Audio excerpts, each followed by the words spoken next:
We did an interview before with Brad, and sorry, it's not quite on schedule, but I think the show's always been successful when we kind of go a little bit off schedule. There You was go this totally off. brilliant, yeah, sorry for that, but there was this brilliant kind of meme that came out of it, and I felt a little bit guilty, but you said wearing this 20 VC jump, which is an incredibly proud moment for me, for certain segments like the one you mentioned there would be the potential to steamroll.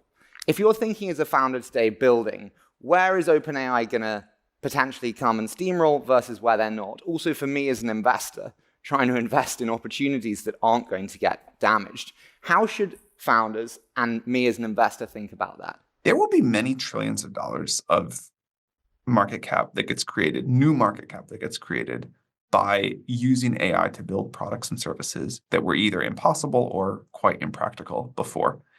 And there's this one set of areas where we're going to try to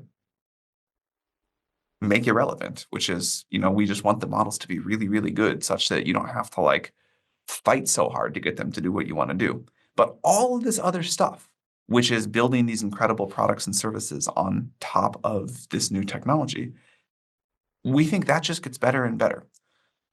One of the surprises to me early on was, and this is no longer the case, but in like the GPT 3.5 days, it felt like 95% of startups, something like that, wanted to bet against the models getting way better.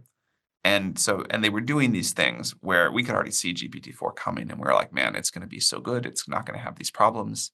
If you're building a tool just to get around this one shortcoming of the model, that's going to become less and less relevant. And we forget how bad the models were a couple of years ago. It hasn't been that long on the calendar, but there were just a lot of things. And so it seemed like these good areas to build a thing to plug a hole rather than to build something to go deliver like the great AI tutor or the great AI medical advisor or whatever. And so I felt like 95% of people that were like betting against the models getting better, 5% of people were betting for the models getting better.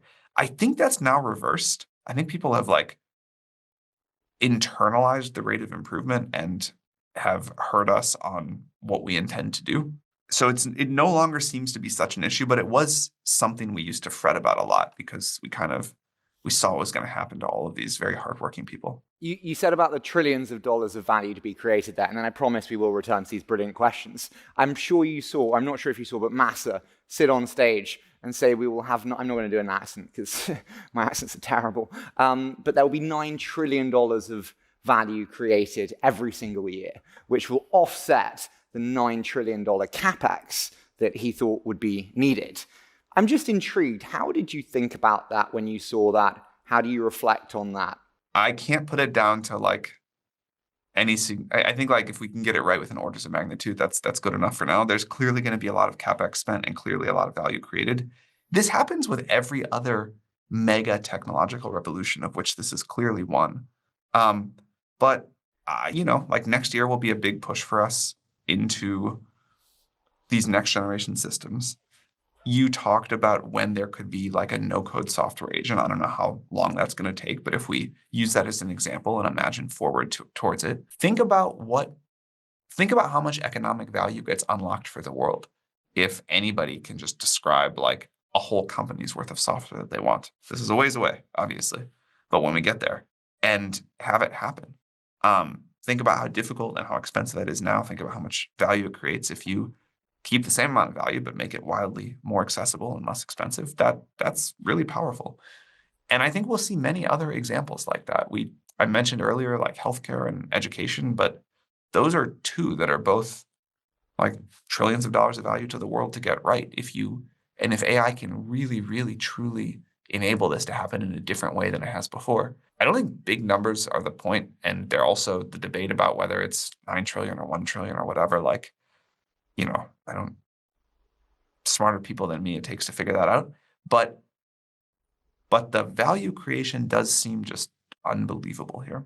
We're going to get to agents in terms of kind of how that value is delivered.